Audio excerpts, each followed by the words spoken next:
The success of the Battle Royale genre can't be understated. In just a few short years, it went from zero to the most popular style of game on the market. Games like Fortnite and PUBG absolutely dominate Twitch viewership, have player counts in the millions, and it just keeps getting bigger. It's become a phenomenon. And I'd like to share some thoughts I have about this genre, what it's doing today that makes it so successful, but also what does the success of the genre mean for its future and the future of gaming as a whole. One thing that really excites me about the popularity of Battle Royale games is that they are successful in spite of being the opposite of what most publishers thought gamers wanted. There was this false assumption that all gamers wanted twitchy, instant gratification shooters, and that if titles didn't do those things, they couldn't survive in a modern market. And you'd see popular franchises alter their formulas to try and appeal to this idea, and for a while, the overarching shooter market was very stagnant. This is something myself and many others have fought back against in the past, arguing that the modern gaming market is more than large enough to support multiple styles at a time. Games don't need to all do the same thing. It's okay to try something new and be different. And I think that idea has been 100% proven right. Because Battle Royale games are the opposite of twitchy instant gratification shooters. They are, for the most part, fairly slow. You can go minutes without even seeing another player. Go full games that are 20 minutes plus, and even if you win, you still may have gotten only a handful of kills. It's a style of game where dying even once ends your round and sends you back to the menus. And I understand it's not for everybody, but the numbers don't lie. Clearly, there is a market for games like this. Clearly, the idea that all games need to always be super fast-paced or twitchy or instantly gratifying isn't true. And Fortnite and PUBG are not the only games that show us this. Games like Rainbow Six Siege and the continued popularity of Counter-Strike also show us there is a market for games that don't adhere to those ideas, and I hope it will open the doors to other games that have their own style, their own cadence, that will be able to diversify the shooter market even further. But acknowledging that Battle Royale is successful despite past assumptions doesn't tell us why it's successful, why it's so captivating. Well, I think there's a number of reasons.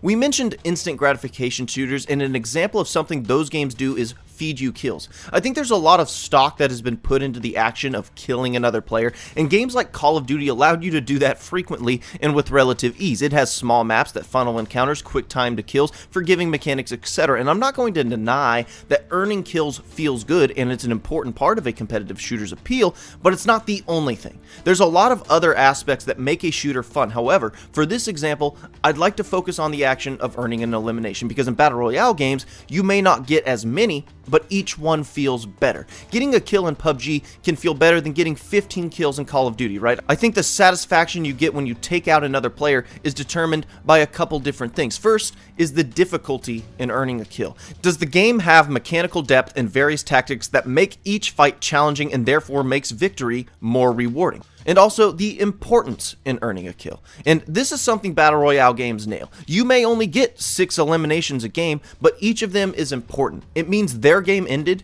and yours didn't. Each time you fight someone off and walk away the victor, it literally extends your game. It keeps you from getting booted to the main menu, and in addition, you know that when you take someone down, their game is over. They're out of the match and they're the one who's sitting in the menu. Every single fight is important, and that adds tension, and that makes each victory more rewarding. And if you do ever end up being the last man or team standing, there's very few other games out there that give you a euphoric feeling like that. And I bet a lot of you can attest to that feeling. So just a quick illustration. Twitch shooters like Call of Duty offers more consistent action, a higher volume of encounters and therefore kills. But the encounters in Battle Royale games, while fewer, are more meaningful and more individually rewarding. And look, these games have the mechanical depth as well. Due to the wide open spaces, huge environments, and sightlines, guns are designed a certain way. You have to lead your shots. You have to account for bullet drop. Headshots are prioritized, and that again makes each encounter more satisfying when you come out on top. And in Fortnite, which has an added building mechanic, there's even more opportunities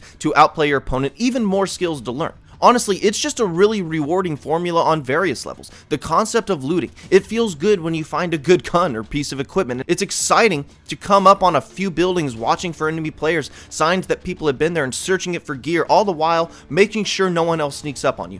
Then you throw in the action itself, which will differ from game to game. But just due to the nature of how Battle Royale games are built, you can expect certain mechanics that are inherently rewarding. And then when you add the importance of each encounter, the risk and reward that is constantly at play, where one wrong move means it's game over, and the experience of surviving and trying to be the last one out of 100, it's simply captivating. It's a proven formula, and I would suspect that it's going to be around for a while. And that leads into what the future holds for this genre. Now, obviously, Fortnite and PUBG will continue to receive updates and grow, and new games will come out that try and capitalize on their success. Everyone is pretty confident that this is going to be the next trend, the next big thing that every other game tries to chase after, because that is the cycle that has been established, which is a bit at odds with some of the comments I made at the start of this video, where Battle Royale games disrupted the norm, proved that other formulas could work, and created a new type of experience. There is a worry that rather, it's just going to be the next thing everyone copies. It won't show people that it's okay to be different, it will just become the next model in which everyone tries to do the same thing. And look, I'm not going to deny the possibility of this trend influencing games going forward, and I'm not going to deny that in some instances,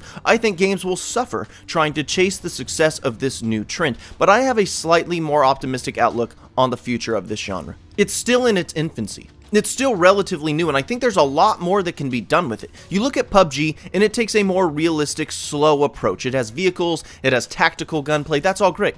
But then you have Fortnite, and it's completely different. It's quite a bit more arcadey, there's no vehicles, it's faster paced than PUBG, and of course, it has its building mechanic, which completely differentiates itself and adds a whole nother layer of gameplay opportunities. And the reason both of these games can offer such different experiences despite sharing the same genre, and despite being compared so often, is because Battle Royale is really just a format. It's a template, a blank slate, if you will, that can accommodate a huge range of ideas and mechanics. It's flexible. So there's a lot of opportunity for new BR games to come out and provide something new, a unique twist, and I think that's exciting. And I also think as far as the trends go, this one is less likely to damage existing franchises. As I mentioned, it's a big worry that this is going to dominate the market, and that not only will we get a bunch of new games in the Battle Royale genre, but existing franchises will try to capitalize on it as well. And the reason people are worried about this is because there is a documented history of this happening and it not going well. We had the rise of loadout shooters where every game needed custom classes.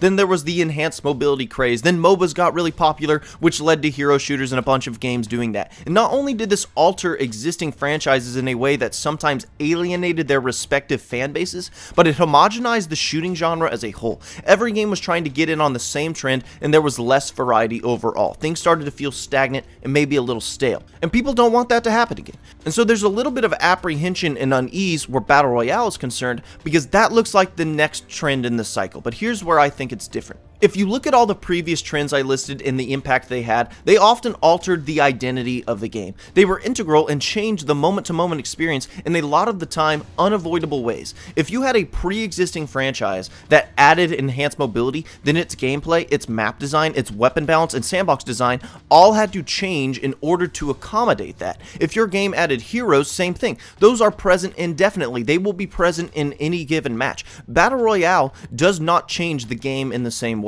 As I mentioned, Battle Royale is just a format, a template. Really, it's just a mode. In the same way that Team Deathmatch or Capture the Flag is just a mode. And because of that, it doesn't necessarily have to alter the identity of a game. It can instead act as a conduit for a game's existing identity. Take Battlefield, for instance. It already has huge maps, large player counts, and mechanical depth within its weapons sandbox. Then you add in its environmental destruction, and you have a natural fit for a Battle Royale game mode. And not just that, but it would have an interesting spin on it because it would benefit from Battlefield's unique brand of destruction. In this theoretical situation, it didn't alter Battlefield's identity, it absorbed the traits from Battlefield's existing identity and benefited from them. Switching to Battle Royale and Battlefield doesn't have to be any different than switching from Rush or Conquest or any of its other modes. That's all it has to be, because that's all it is. If you really look at what Battle Royale is, it's just a big free-for-all with elimination rules and random equipment drops. That's it. It's just a new game mode. It's just a new way to play some of the games you already love, along with TDM and CTF and King of the Hill. With that being said, it's not a natural fit for every game. But hey, Team Deathmatch isn't a natural fit for every game. Different modes work for different experiences. Like I stated earlier, I'm not going to deny that some games will push so hard for this, even if it isn't a good fit, and it will have a negative effect. But as far as trends go, the potential for Battle Royale to damage existing franchises is, in my opinion, significantly less likely to happen. So overall, I think this is a really interesting and exciting topic. We have here an idea that is so simple and flexible that it can effectively just function as a game mode. A new, really fun one at that, and I think that's awesome. But it's also capable of being so much more than that. It's an idea that can be blown up and built around and hold up an entire game as the primary method of play, which can be seen in the Fortnites and PUBGs of the world. And it's not just holding those games up, it's shooting them into the stratosphere. They are absolute phenomenons, and I absolutely believe it's fair to call it its own genre. But know that it doesn't have to be. It can be just a mode of play. And when you consider the longevity of modes like TDM and Capture the Flag and King of the Hill and all of these classics that have been present in hundreds of games and remain relevant to this day, then I think it's a pretty safe bet that Battle Royale is here to stay. Because it doesn't have to define a game to make a game better. Until next time.